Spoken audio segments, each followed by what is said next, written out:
Hi everyone, it's me again, Nigel here from Rehab Group Physio and Hand, and today I want to share with you about pain on the pinky side of your wrist that gets worse when you open jars, when you turn keys, or when you push yourself up.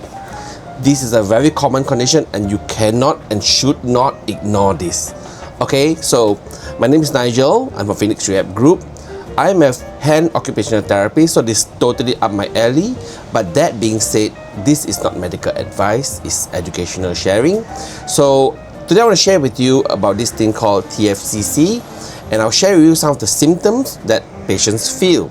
So the first thing you take note is that you would generally feel a pain at the pinky side. See, pinky side of your wrist, not the thumb side. Okay, so pinky side of the wrist. So I shared with about the thumb side the other day. Today I'm talking about the pinky side, or what we call the ulnar side of the wrist. Okay, so if this achy kind of pain, kind of puffy feeling, so first thing to take note of. Secondly, if you do a chair push-up or a table get up and you feel the pain in the same place, that's a double click. You decide, pay attention, okay? And the next thing is that turning motion, especially with resistance. So patients who feels this pain, sometimes they feel it when they turn their doorknob, turn their key, they throttle their motorbike, or they twist the bottle cap, right? Or they ring cloth, and then they feel the pain over here. If you have all three of those symptoms, you got to really pay attention to it already, okay? So this area is what I normally call the TFCC. No, not what I normally call it. It is the TFCC, right? So it's called the triangular fibrocartilage complex. So normally we refer it to as the back pain of the wrist. Why? Because it tends to take a long time to recover. Cartilages have no direct blood supply, so they tend to heal very slowly and tend to get re-injured again and again. So which is why it's called the back pain of the wrist. It tends to get re-injured and slow to recover. So, and it's a very important part of the wrist because it really gives a lot of stability to your wrist when you move it around. A lot of the wrist force that goes through the wrist goes through on the ulnar side, 20%, right? It's all held up there. So if you hurt it, a lot of things you do with your wrist will hurt irritatingly.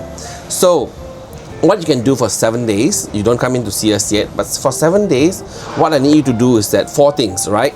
Firstly, stop any painful palm weight bearing. So imagine push-ups, pushing against the door, pushing against the wall, pushing open windows, pushing people. I mean, don't push people, it's painful, right?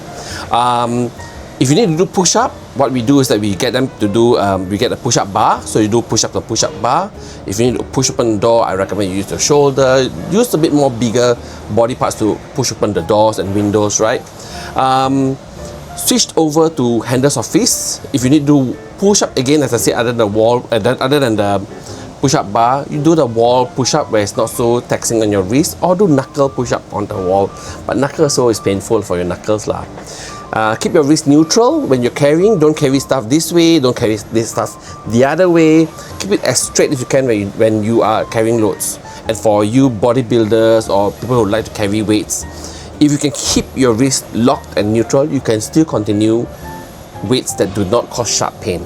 So don't do weights with the flexion or extension. So lock your wrist and then you can still do your weights. It's fine, right?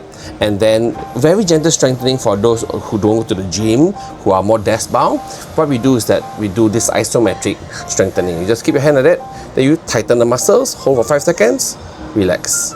Hold for 5 seconds, relax. Do it 5 times each time, do 3-4 times a day, right? So those are the 4 things you can do over 7 days to monitor the pain. If the pain goes down, you're on the right track. That's a green flag. If the pain don't goes down and it stays the same or gets worse, okay, that is one thing. The other thing is that what are the red flags you got to look for in TFCC injuries, right? So if you fell on your wrist, what we call fall on outstretched arm, this way, or you feel there's a lot of clicking in your wrist when you use it, when you turn your keys, whatever it is, you feel a lot of clicking in your wrist. And the worst is that you feel it's loose, it's unstable, or there's a huge swelling in your wrist. you gotta come in. Give me a call, give us a call, schedule an appointment for hand therapy assessment, and let's take a look at your